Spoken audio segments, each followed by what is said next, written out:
I never thought my own family would sell my house behind my back. It was the one place I had spent years building, protecting, and filling with memories. Every wall had a story. Every room held something that belonged to the life I had created. But one ordinary morning, I came home and discovered that my family had made a decision about my home without telling me. They had signed papers, made plans, and believed I would simply accept what they had done. What they didn't know was that I had kept every important document connected to that house. And when I finally uncovered the truth, the people who thought they had taken everything from me realized they had made one enormous mistake. Welcome to Quiet Life Stories, where ordinary people face extraordinary family struggles, hidden secrets, betrayal, forgiveness, and second chances. Today's story is about a woman named Laura, who spent years building a home for her family, only to discover that the people she trusted most had secretly tried to sell it behind her back. Stay until the end, because what Laura discovered about the house changed everything. My name is Laura Bennett, and for 22 years, my house was more than just a building. It was my home. I bought it when I was 34 years old. Back then, it was a small, outdated house on a quiet street in an American town. The kitchen was tiny. The floors were scratched. The backyard was overgrown. But I saw potential. I remember standing in the empty living room with my husband, Mark, holding the keys for the first time. "We finally have our own place," I said. Mark smiled. "Our children will grow up here."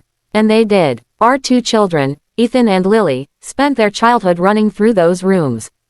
There were birthday parties in the backyard, Christmas mornings beside the fireplace, school photographs on the staircase, family dinners around the kitchen table.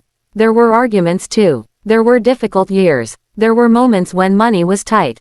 But no matter what happened, that house remained our safe place. Then, when my children were adults, my husband passed away unexpectedly. Suddenly, the house felt enormous. Every room reminded me of him. His favorite chair was still beside the window. His books were still on the shelf. His coffee mug was still in the kitchen cabinet. I thought about selling the house many times. But I couldn't. It wasn't just a house. It was the last place where our family had truly been together. My daughter Lily understood that. My son Ethan didn't. Ethan had moved to another state for work. He visited occasionally, but he wasn't emotionally attached to the house. One evening, he called me. "Mom, have you ever thought about selling the house?" I was surprised. "Why? It's worth a lot of money now." "I know. You could move somewhere smaller." I laughed. "Maybe one day." He became quiet. Then he said, "You should think about it." I didn't realize at the time how important that conversation would become. A few months later, Lily called me. "Mom, Ethan has been asking about the house again." I frowned. "What do you mean?" "He thinks you should sell it." I felt uncomfortable. "It's my house." "I know. Then why is he so interested?" "I don't know. I trusted my children. That was my mistake. I believed they were simply worried about me. I didn't imagine that something was happening behind my back." Then one morning, I received a phone call from a woman I didn't know. She asked, "Are you Laura Bennett?" "Yes." "Do you own the property on Maple Street?" "Yes." There was an awkward pause. "I think you should know that someone has been discussing selling your property." My heart started racing. "What?" The woman explained that she worked in real estate.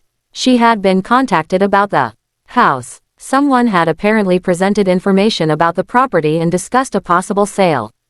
But there was a problem. I hadn't listed my house. I hadn't authorized anyone to sell it. I ended the call and immediately contacted my daughter. "Lily, what's going on?" She sounded nervous. "Mom, what do you mean?" "Someone is trying to sell my house." Silence. Then she said, "I was going to tell you." My stomach dropped. "What were you going to tell me?" She took a breath. "Ethan thinks we should sell the house." Yes. I couldn't believe what I was hearing. I never agreed to sell my house. "I know. Then why is anyone talking to a real estate agent?" Lily started crying. "Mom, I'm sorry." I asked her directly, "Did you sign anything?" She didn't answer. That silence told me enough.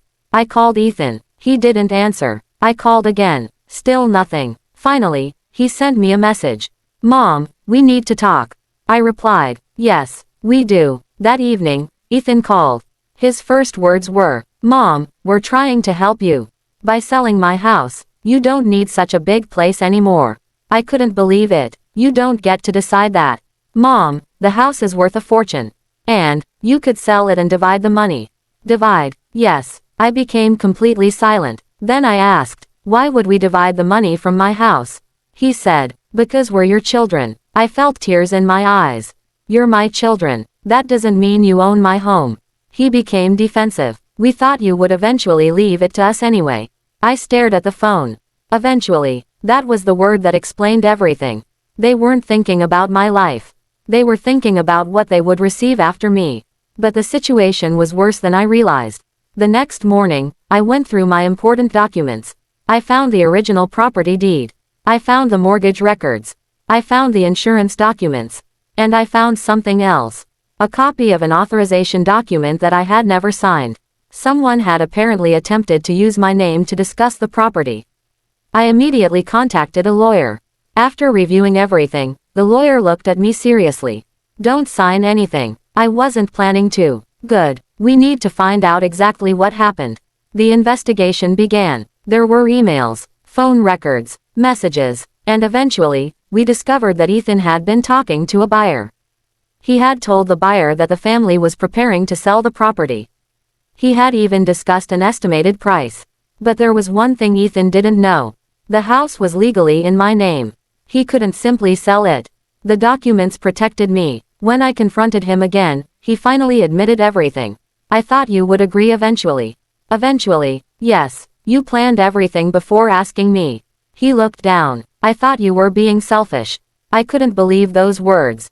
Selfish, yes. I looked around the room. This house is the only thing I have left from your father. He became quiet. I continued. You wanted to sell the place where you grew up without even asking me. I know. No, you don't know. I was crying now. You didn't just try to sell a house. You tried to take away my right to decide what happens to my own life. For the first time, Ethan looked ashamed. Lily came to my house that evening. She hugged me. Mom, I'm sorry. I asked, why didn't you stop him? She started crying. Because I was scared of losing my brother. I understood her fear, but I told her, you shouldn't have to choose between your brother and the truth. The attempted sale eventually collapsed. The buyer withdrew. The paperwork was cancelled, and my house remained mine. But the emotional damage was harder to repair. For months, Ethan barely spoke to me. Then one afternoon, he came to my door. He stood there quietly. Can I come in? I nodded. He walked into the living room and looked around. He saw the old photographs. His childhood pictures. His father's chair. The marks on the wall where he had once measured his height.